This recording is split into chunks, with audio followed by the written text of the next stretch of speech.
And a lot of these people are waiting to speak with someone like yourself, strangers or friends you haven't met yet. And if somebody just hangs up on me immediately before I get to make my case, it's nothing personal. It could be a day you got the puppy or the day the puppy ran away, Yahavy. You might be a different man that day. If something bad happened to you, God forbid, you might have to postpone this podcast because you wouldn't be in the right frame of mind. So it's really about time and space. You might be catching someone at a wrong day. But if you make these calls with good intentions, if you do your dedicated practice where you record yourself and you hone this craft, if you're looking to make a lot of money, that's secondary. The first thing is you'll find a fulfillment and people will be gravitated towards you. Some people, even like yourself, speak for thousands, where a gentleman like myself, listen to you, I go, I agree with everything this guy says. You speak for so many and you're that guy and you're confident enough to put yourself out there. And life goes fast. When are you going to start doing this? When is your time? What are you looking to do? Why? Because all the naysayers and gray believers say it stinks? Well, guess what? I made a living from it and I'm proud of this. The fact that I feed families and I can break this stereotype of a telemarketer or CEO. What's going on, guys? It's Yahavy St Clair Speaks, and you are now tuned in to the St. Clair Speaks Show. You are now tuned in to the St. Clair Speaks Show. Welcome back to the St. Clair Speaks Show podcast. I'm your host, Yahavy St Clair, sitting down with another incredible guest. This guest is actually across the world, located in Costa Rica. Today, we're sitting down with Richard Blank, originally from Philadelphia. Richard actually moved all the way to Costa Rica, took the risk at the age of 27. For those of you that don't know, Richard actually holds a bachelor's degree in communication and Spanish from the University of Arizona and a certificate in language of proficiency of the University of Sevilla in Spain. And he's also a CEO of a call center located in Costa Rica. Richard, I want to welcome you onto the St. Clair Speaks Show podcast. Please give our listeners a 3 to 5 minute introduction on yourself, your brand, your business, and what brings you onto the show. And welcome to the show. Yeah, Javi, thank you so much for having me as a guest today on the St. Clair Speaks podcast. I love your work. It's going to be great here to share ideas. But yeah, my story is with a lot of twists and turns. I'm a Northeast Philly boy. I graduated Abington High School back in '91. And unlike all of my friends that had predisposition careers set out for them and opinions provided for them, I was a dreamer. My favorite class was recess, but you can't make a living doing that. But my second favorite class was Spanish. So I decided to double down on languages and be a romantic dreamer in a sense. And so I followed through at the University of Arizona, mastered the language. And at 27, I had this opportunity, this 1 in a million chance to move to Central America, work at my friend's call center just for a couple months. Well, a couple months turned into a bunch of years, and then I decided to stay, marry the girl of my dreams, and start a company. And so here we are today, my friend. The long shot actually paid off, and I just want everybody to know if you have a dream, you should follow through with it to the end. Okay. Okay. All right. You know, it's so interesting. You could always tell when someone's living their purpose because you see it right on their face. And I see it right on your face as I'm looking at you. I want to know, let's just swing back, right? Let's swing back. What made you have that aha moment? This is what I want to do. This is what I want to commit to. I'm betting on me. I'm taking that risk. I'm going all the way over to Costa. You said you're originally from Philadelphia, but why Costa Rica? Well, I had a lucky opportunity. A friend of mine owned a call center here, so it could have been anywhere in the world. It just so happens that it's in Central America paradise. But yeah, let's go back. Let's go way back. Let's go back to my great-grandparents that came to the United States at the turn of the 20th century from Eastern Europe. They didn't speak English. They were nomads. They were tailors, and they started as entrepreneurs, learned the language, and built businesses. And so at 18 years old, where Grandpa went to Harvard Law, my father went to Columbia Business, and my brother did Washington and Lee University, my argument was, A, I wasn't mature enough or had the grades for that. But also, don't put me in a box. I just didn't feel like that this was right for me. And if my great-grandpa was an entrepreneur, why can't I? So my argument to study the languages was really my passion. I just did not have the discipline to sit down and study accounting, law, or medicine. And at 18 years old, it's very difficult to choose a career. How many times, Yahavy, have we heard people that spend hundreds of thousands of dollars and years of their life at the university to come out with a degree that they're not even using? So it was important for me, and even the responsibility, to choose something that I could do to become marketable. And also, my friend, if I were the only one out of all of my friends that could speak Spanish, a light went off in my head. I realized that I could be versatile. I could be the one and only. I could figure this out. And I enjoyed it. I was getting a lot of positive reinforcement from my friends and from individuals that saw that I was making efforts to learn their language. It's a great show of good faith, a solid first impression. And if you meet somebody that's got big muscles, obviously you see they go to the gym, and I can speak a second language. Someone sees I have dedication, structure, and discipline, and certain cognitive skills. So it really put me 3 or 4 steps ahead when making first impressions with people. And also, Arizona is a great place to go to school. Tucson is fun. The University of Arizona was one of the greatest experiences of my life. They have a wonderful language department. And just like yourself, my friend, you're an expert in public speaking. You have a wonderful message and an excellent delivery. People are listening to what you do, and it has an influence. And I realized, because you're doing real estate investment, you're a coach, you're doing this podcast, you're an entrepreneur. I myself realized that if I can't properly represent myself, no one's going to want to do business with me. And so we studied rhetoric, strategic and diplomatic vocabulary, public speaking, and everybody needs a special sauce, Yahavy. So I chose micro expression reading so I could analyze body language and see if people were being facetious with me. So those are the sort of things that made me the man that I am today. Okay. Oh man. Okay, Richard. Now you're talking my language. You're talking my language right now. Okay.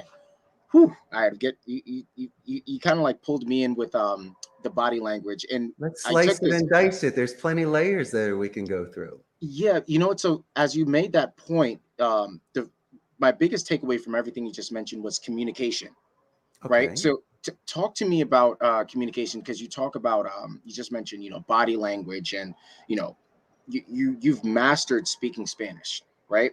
And Yeah. of course, to communicate on this type of level, how did you get to this point? Was it something that you were born with? Was this something that you picked up, at the university, or this is just who you naturally are? Because some people are just born with it. I learned to smile a very long time ago. And I like to do a lot of active listening and take copious notes. Allow me to speak second and to eat last, where everyone has their burgers first. And it's very important for me to hear what you know. So then through prioritizing, reducing, and deductive reasoning, we can really maximize our time.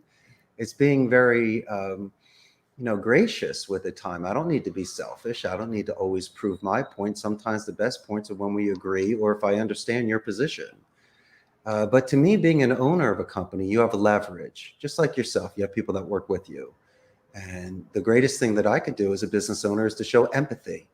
The reason I started this call center is because I worked at my friend's call center. They don't really give you a blueprint in school on how to run this thing. Sure, there's a technical side, but I hire IT for that. There's a legal side. I get an attorney, and I just don't want to do the numbers, so I have an accountant.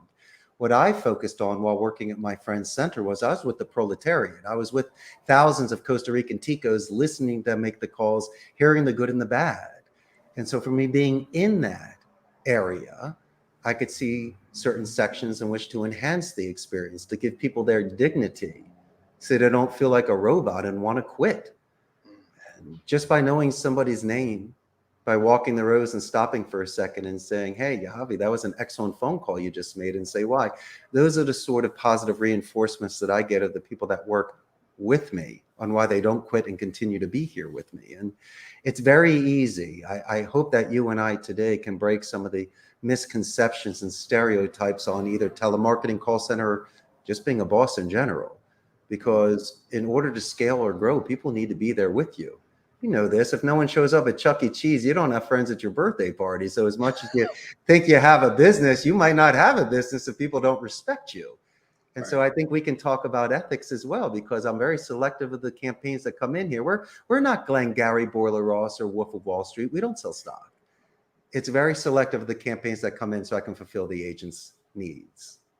Ooh, okay. Sheesh. This is going to be really good. So let's talk about this is something I noted right before we even jumped on that I wanted to talk to you about was how are you running a business so efficiently? What's fueling your success, and what are some tips that you've actually applied for you to, just scale and just grow? Yeah, Javi, that's why you got one of the best podcasts out there. What a great question.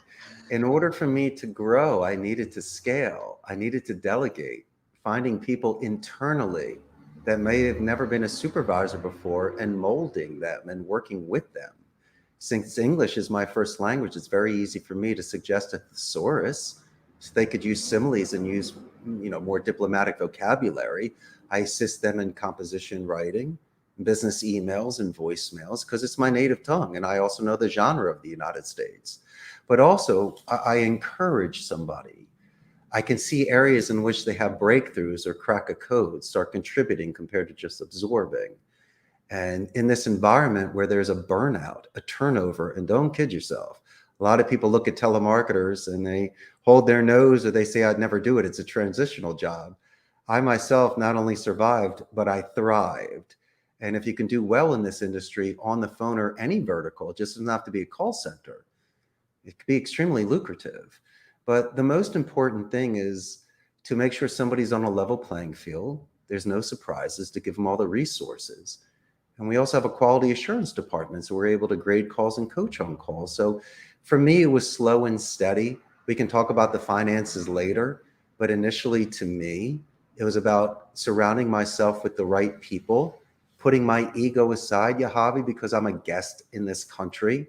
Spanish is my second language. So the things that you and I are accustomed to in the States that we hold dear really don't matter here. So you really needed to almost start from scratch without a home court advantage. And by showing good faith, by keeping an open mind, I was able to earn the respect of these families that I'm feeding and these individuals with whom I'm working, that my friend, proof is in the pudding.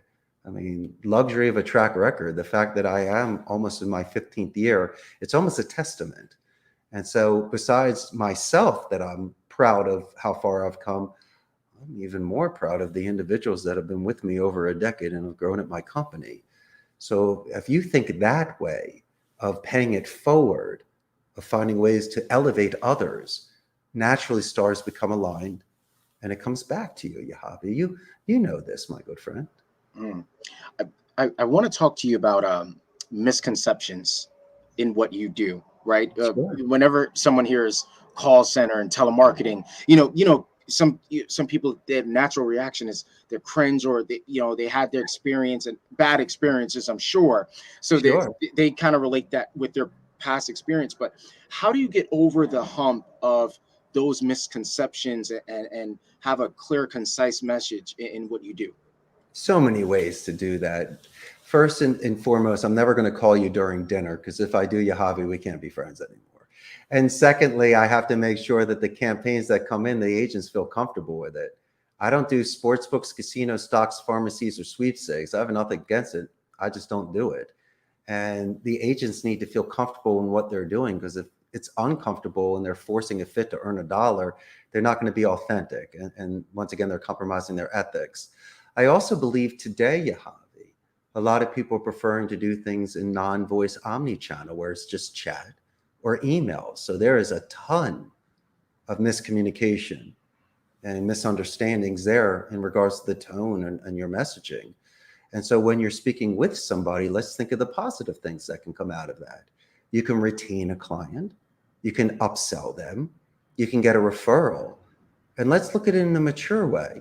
There's a chance you and I can get an exit interview if they're kind enough to share information with us.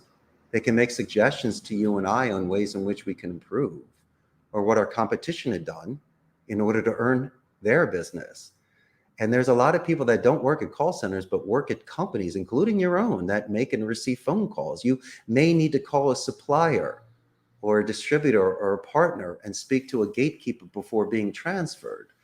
My suggestion there is to use the manners in which you and I were raised and do a positive escalation. Make sure that you give acknowledgement to that individual that is about to transfer you, saying it verbally. And when you do a follow-up email, writing about it, because that will separate you from 1,000 people. So if you happen to call that company back, that individual will then thank you for that compliment and then give you more information about the company culture. I'm not teaching you to lie, but there are certain ways that you could be a little bit more attentive and lucid on the phone when people are giving their names or a company name or telling you about a promotion. So just take very good notes and use this where you can give a gift and add momentum into these phone calls. And so if you do that, there is an art of speech. But if you become plastic and just go through the motions and make your phone calls, you'll get your numbers. You'll hate what you do. You'll be grinding gears, and you're really not going to be a top performer like you and me. And so that's the difference. They need to have fidelity. They really need to love what they do. And if they can do that, then once again, they'll be your top performers and unstoppable. Very good point. So this is something that's been very hot recently. You know, I've had a lot of different guests recently on the show, and there's this one word that I'm thinking about right now, and I just jotted this down: trust. Richard, how are you building trust with your team? With no surprises.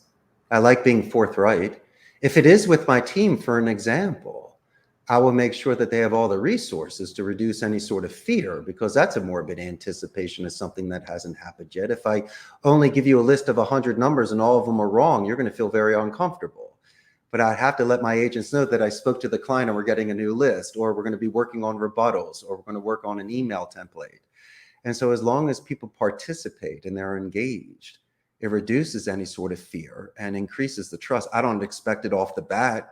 Just because I own a company, you shouldn't trust me. I need to earn that. Maybe by doing your due diligence, sending my credentials, giving referrals and references, possibly when you're on the phone with me, earning your business by giving you consulting for free. It's almost like the Chinese restaurant at the mall. They'll give you like a little toothpick of the sesame chicken. That's smart, because you know it's good enough and you know I'm going to order it. But if it were my Chinese restaurant, I'd probably give you at least a half a dish, so you really love it. You know, I'm a guy that gives heavy portions, and so it's my pleasure not to give away special sauce, because there's really no special sauce here. It's just common sense, and I can work you through certain techniques. But if somebody calls me, I'll walk you through your script. I'll make suggestions. I'll explain metrics and why there's a difference between a predictive dialer and manual dialing. And I'll do that with the agents as well. I'm not going to say why. I'm going to do a what and a how. So then they can give me their arguments on how they would be able to be more productive, or what is holding them back from converting a call and fulfilling clients' needs. And, you know, Yahavy, I think a lot of it has to do with maturity. And the second thing is impulse control.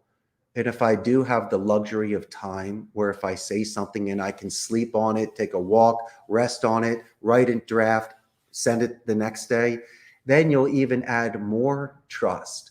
Because if you're just doing something at the moment, you might overextend yourself or just miss the beat and not understand the tone of the conversation. But if you're very selective and take your time and see when dust settles other information that may come in, it might help you. Because you're trying about trust. It's very difficult to earn and extremely easy to break. And so I try to take these things at levels in regards to width and depth, just to see where the boundaries are with somebody. And one of the greatest quotes I can give to a brand new agent that walks in there is, you shouldn't judge me on what happened with your last boss.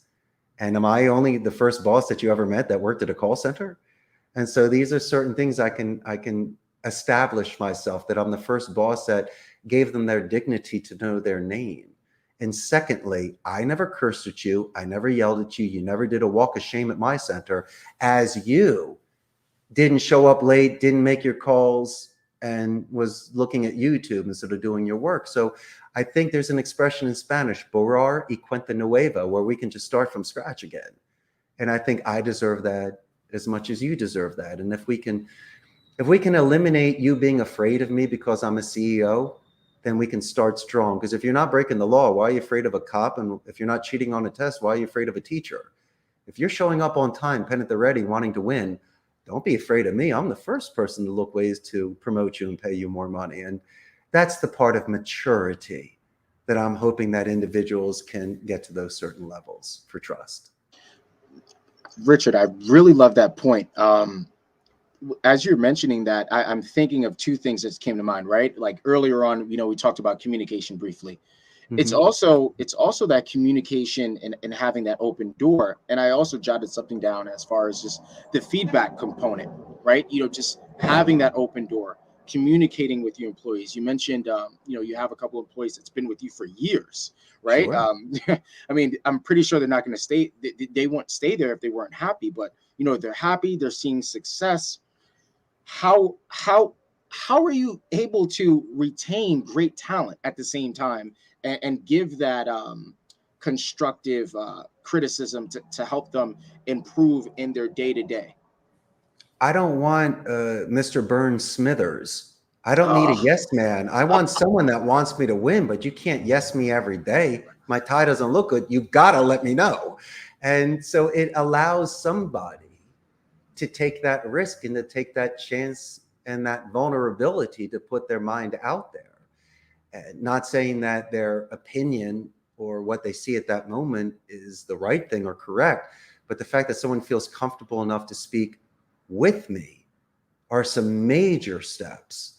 And it goes both ways because I, once again, with my general manager, IT director, and supervisors, will just throw things out there in regards to changing a tone of a script or rebuttals. And a lot of them will look at me and go, you're off today a little bit, Richard. No, slow down. I think it's more of this way. And it's almost like a king's court.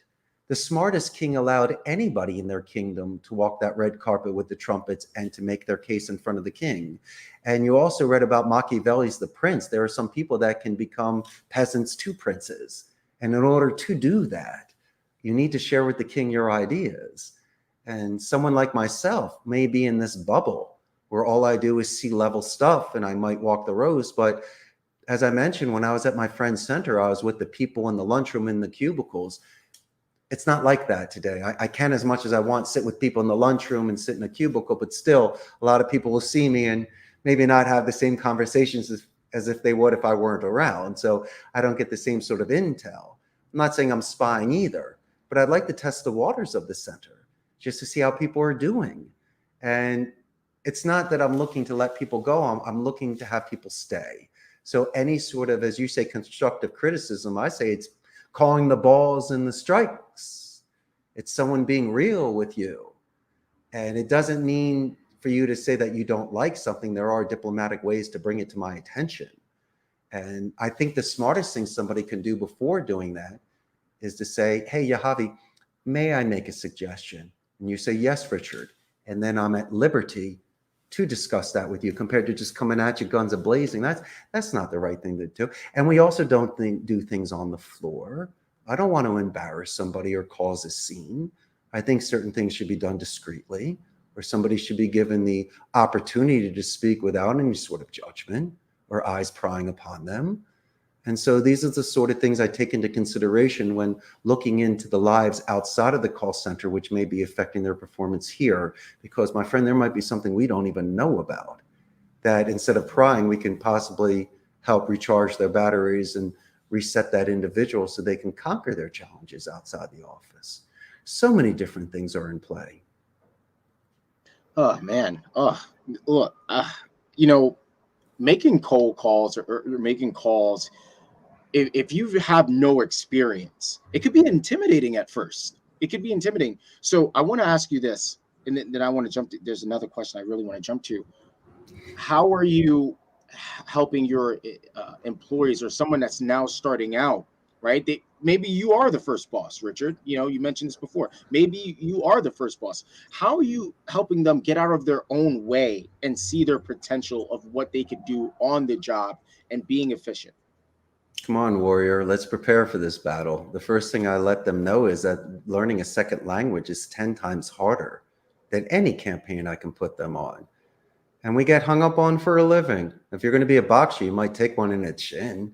If you ask somebody out, you might get rejected. But if you get accepted, you're going to have the best time of your life and you may get married. So life is about taking these chances. Yeah. I will accept somebody if they say that they don't like something physical, if they don't like needles, spiders, or snakes, or someone hitting them in the head with a baseball bat. Sure, it's physical. I can accept that. but I don't accept somebody with a mental block, because that's only on you. I can't hit the ball and drag Johnny. You got to get past that. And if it's in an industry that you're just not comfortable with, you shouldn't be doing it at all, because you're going to force a fit. You're not going to enjoy it. You're going to burn out from it. But my opinion is, be very selective of what you're going to choose to call. Stop trying to memorize your script, because if you don't land the introduction, forget the body and conclusion. You'll never be able to get an appointment. And a lot of these people are waiting to speak with someone like yourself. Strangers are friends you haven't met yet. And if somebody just hangs up on me immediately before I get to make my case, it's nothing personal. It could be a day you got the puppy, or the day the puppy ran away, Yahavy. You might be a different man that day. If something bad happened to you, God forbid, you might have to postpone this podcast because you wouldn't be in the right frame of mind. So it's really about time and space. You might be catching someone at a wrong day. But if you make these calls with good intentions, if you do your dedicated practice where you record yourself and you hone this craft, if you're looking to make a lot of money, that's secondary. The first thing is you'll find a fulfillment, and people will be gravitated towards you.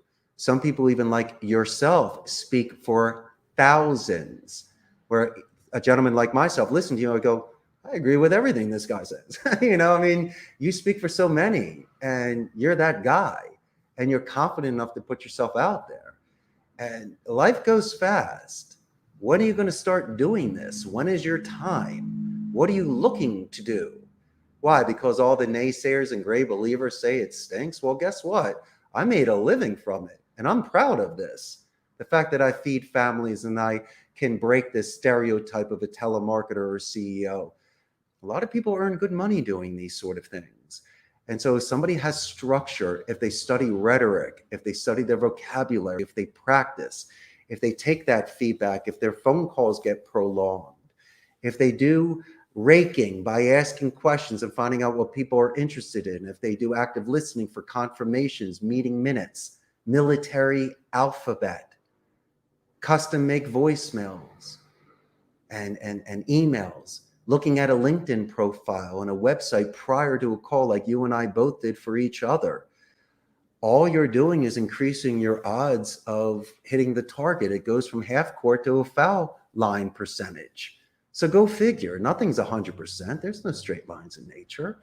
But don't kid yourself if you start building a pipeline, getting callbacks, referrals, and you start making more money. Then you will be laughing about the fear that you had before making these calls, in which you did it 10 years prior. Strangers are friends you haven't met yet. Wow. Richard, that's a good one. So there's something I've jotted down here. Can you explain to us what is the famous buffer boomerang technique? Well, I'd like to show you the picture of it first. Check this out. The famous buffer boomerang technique. This is when somebody might come at you with a negative tone. What is your name? And I would say, Yahavy. That's an excellent question. My name is Richard Blank. You buffer the negative tone. You name drop them. You let them know that's an excellent question, just to calm it down. You repeat the question to show active listening, and you send it back in a positive. You can readjust tones. Don't say that's an excellent question every time. I'm glad you brought that up. So happy we're talking about it. I was just about to mention that. And these are just ways to readjust, show active listening, name drop, and sending it back. And it's really about bringing it in. It's almost like the breakdance robot. It just, that energy just kind of goes through your body and circles back, especially in the beginning of a phone call when a gatekeeper asks, who are you, what you're doing. It's just like, who are you? Richard Blank. What do you do? Costa Rica's call center. What are we, in third grade, getting in trouble in science class, about to be sent to the principal? Don't do that. If somebody asks you something, buffer it, name drop it, smooth it out, bring it back with the confirmation. And that's what somebody can do to have simple structure. I'm not going to teach you how to lie on the phone, but there is some sort of structure. You're not going to compromise your ethics, and it would give you the ability to not act but react in a certain way through practice. And one of the greatest things you can do is a positive escalation. As I mentioned earlier, if somebody assists you prior to a transferred call, mention their name. You're giving a gift of that compliment. If you call back, they're going to help you. They're going to thank you. And these are things that are free. You can do this every time in your first 30 seconds of an interaction. Also, a huge suggestion, if I may, is you really only have a first chance to make that first impression. And so besides just asking to speak to Yahavy or to ask you how you're doing, I like to do company name spikes. I like to use anonymity just for my first impression. Then I introduce myself, but I'd like to say, hey, how's St. Clair Speaks doing today? You know, I'd like to mention the name of your company better than you would, to knock you out of a trance, to hear that I could be a mystery shopper, your greatest client, a family member. Instead of saying, oh, we're good, thanks, or what are you selling, or not interested, click. No way. You should be able to buy yourself 30 seconds. You should be buy yourself forward momentum. No one guarantees 10 minutes. You got to earn that. And if you don't get the pass to pitch, there's no way I'm going to speak to you. So these are things you need to take at certain stages and certain levels. And by being in the now, not thinking 5 questions ahead, listening to certain names and backgrounds, especially since people are working from home, you might hear dogs in the background. Use the Me Too technique. Mention how much you like dogs. Ask the dog's name as a follow-up question. Anchor in on that. You put the dog outside. The next thing you know, we're talking about that. Lowers a defense level and allows me about 3 or 4 minutes of bought time to properly introduce myself. And that's what you do on these phone calls. That's how you build a pipeline and convert sales. Mm-hmm. Richard, you are hitting the nail right on the head today. Oh my gosh, this is really, really good, because I kind of want to swing back when you mentioned the boomerang, and there was something that you said. The key word is tonality, right? Sure. Like matching that tonality, or paying attention to that. Oh, what's your name? And well, my name is, and you also brought up the personal connections, right? Oh yeah, you have a dog. Oh, I just got a French bulldog. You're making those personal connections. You're making Yes, yourself relatable. of course. And as you mentioned, they're also dropping their shoulders. They're less tense, and you're at that level. So it's not as if they're standing up and you're sitting down and they're talking at you. They're talking to you, and now you're having a great open conversation. So that's a really good point, You're because talking about visual micro expression reading yep, and body language. Well, what happens, my friend, when we're on the phone and we eliminate 3 of our senses, our taste, touch, and smell? I might not be able to see you. Obviously, I can hear you. That should be expanded. But let's talk about that for a second. I mean, you are a smart man. When it comes to non-visual communication, there are some tell signs there. And I believe that through image streaming, through imagination, through adjectives and descriptions, you can use this metaphysics to have sight on the phone when you can't see somebody. So that can still work, even though 3 senses are eliminated. But you were mentioning tonality, and I'm okay with that. I will only match, we call it a mirror imaging technique. I only match somebody's tone if it's confident and empathetic. That is your consistent variable, because I'm not going to match if you're pissed off. But there's a technique that we can use to manipulate a conversation. If you study somebody's rate of speech and how loud they speak, their rate and their pitch, in every 30 seconds to 2 minutes in a controlled focus group, like you're saying, micro expression reading, this is phonetic micro expression reading. You can see when somebody has a spike or a dip, when they might be off a little bit, because once again, it's a first time conversation. Backing that up with a horizontal answering speed, which is subconscious, they can't manipulate it, like a tone rate and a pitch. You can see if someone is being facetious. You might need clarification. There might be an inconsistency after 4 minutes that they are not there. And that's when you ask a tie down question, a confirmation question. And these are the sort of things that can help move conversations forward. And so once you see it, you can't unsee it. After 3 weeks, it becomes practice. And you'd be surprised on how much more lucid you are in a conversation when somebody is giving away these tell signs. Most people are lazy in their speech in regards to their vocabulary delivery. And if you're looking at someone, they might be, scratching their head or picking their nose without you being even conscious about it. And then you have to remind them. And on the phone, people are giving away these sort of verbal tell signs if there is a question, if they're in agreement, or once again, they're pushing away. And these are the sort of things out of the tens of thousands of phone calls that I've analyzed, that the positive escalation, the phonetic microexpression reading, the tell signs, the raking, the questions, military alphabet, and all this stuff, I've seen conversion ratios increase, talk times increase, referrals coming back. So these are the sort of techniques that my agents don't feel like they're compromising anything, but are a little bit more active, engaged in these calls than just the average telemarketer, as you were mentioning earlier, that give people negative experiences. You know what makes me really excited about this? Because as a podcast host, this is very rewarding for me, because as I'm interviewing you, I say this I may have mentioned this maybe in the past, but I will come back and I'll listen to this interview. I'm like, wait a minute, you hear things different, or you see things different. And as you make that point, you talked about this earlier with the body language. When I really get in it, you could always tell, because my face always gives it away. I'm like, that's good. And I'm always jotting down these notes. But it's also, for me, I kind of want to swing back to the word communication, is I'm always looking for ways to master the art of communication and be a strong communicator, and making sure that I'm doing the active listening, because my first 5 podcast interviews was just absolutely terrible. But you get that repetition, you do your reps over and over and over. What did they say? You spend 10,000 hours doing something, you become an expert. But after a while, you become better. And I'll just share something personal. But when I was at SDR for a remote opportunity, I would cringe up, Richard.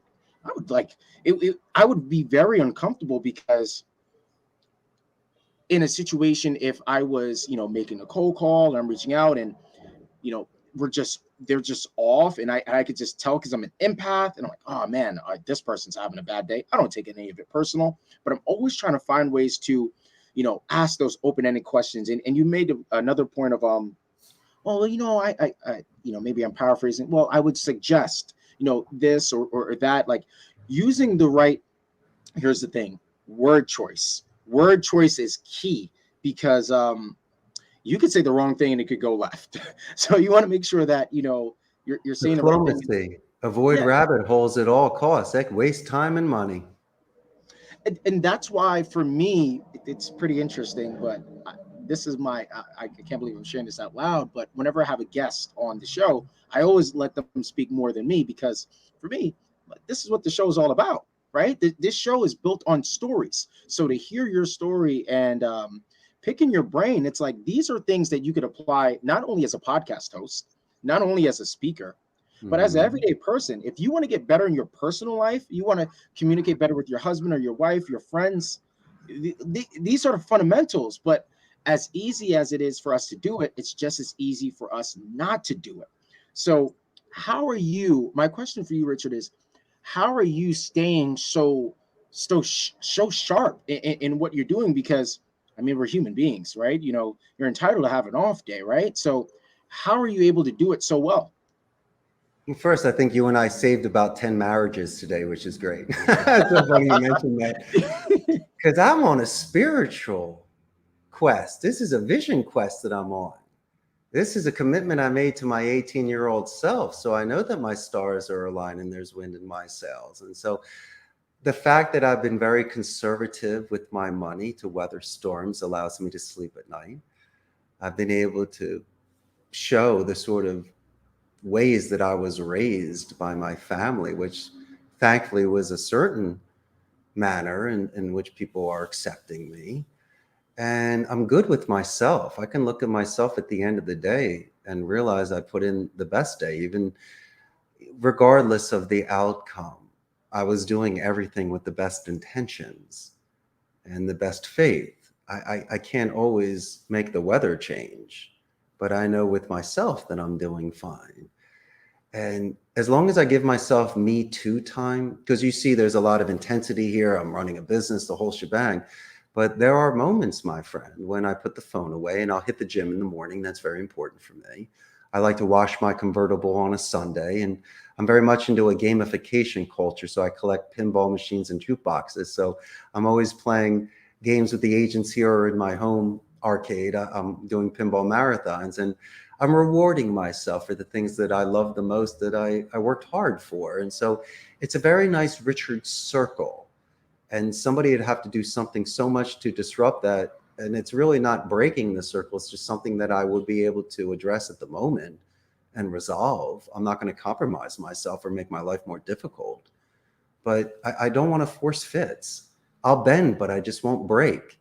I'd rather sway in the wind and allow it to work with me in a Wu Wei sort of way, so there's no resistance.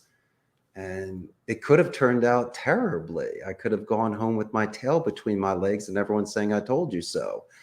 But it didn't. And I realized that what I was doing was correct, not just from me, because I could be in my own little world, but you were mentioning the people that work with me, my incredible wife that stood behind me and by my side, and my family that after a period of time always loved me, always supported me, just unfortunately maybe didn't understand me.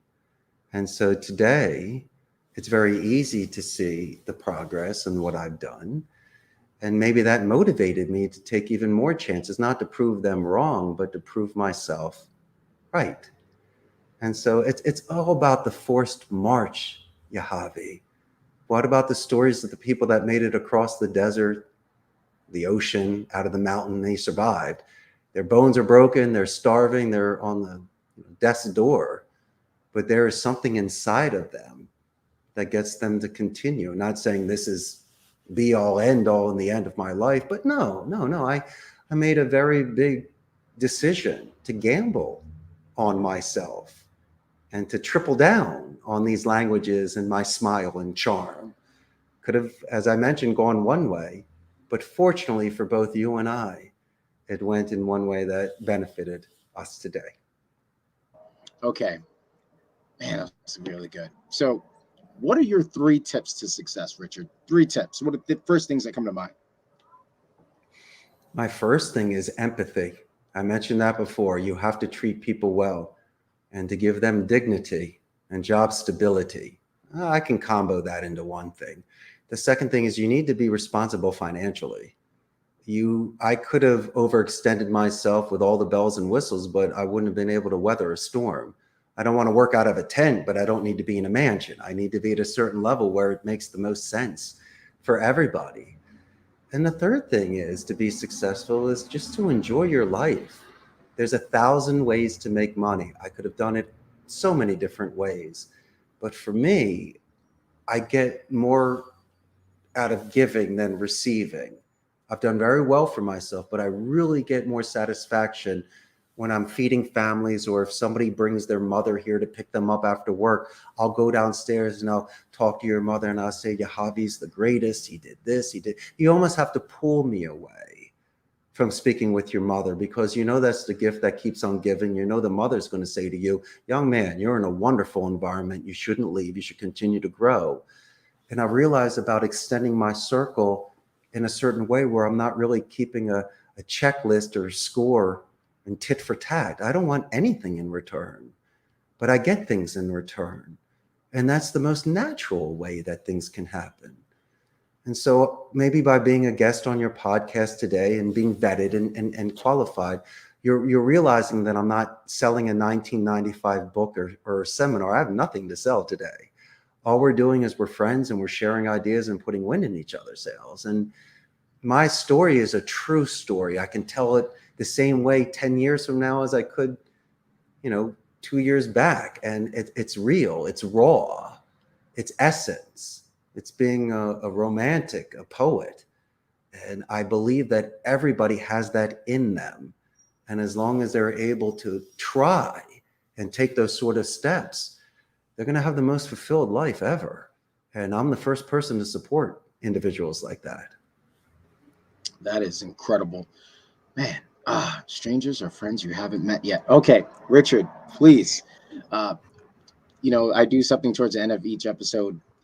This question is pretty common, but what is the takeaway message you want, the viewers and the listeners to take away from you appearing on the show and sharing your story today? Well, fortune favors the brave. And if you can get past your parents' guilt, you can live anywhere in the world. And if you have the means, I suggest buying classic American pinball machines because it's fun as hell. You got to enjoy yourself and do some gaming. But I want to share something with you, Yahavy. I do pay it forward since Abington High School believed in me and encouraged me to study languages. I do have a second language scholarship that I give to my high school every year. And I was fortunate to be asked to be their keynote speaker for the Honor Society last year. Now, I was not an Honor Society student. Let's not even go there.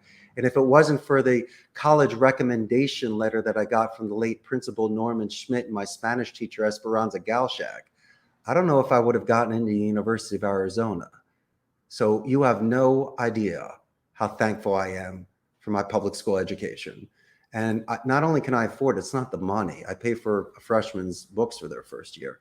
But if there's an individual that loves that second language, like myself, and wants to do something like that, it is my pleasure to say, go for it and to be part of this organization. And, you know, I'm an old man now. I'm the wise one. I should be speaking by the fires. And so for me, life just goes by so fast. And so the greatest thing that I can do is to let people know the good and the bad and to give them advice on how to get there quicker and to let them know that you mentioned earlier, taking the tough way.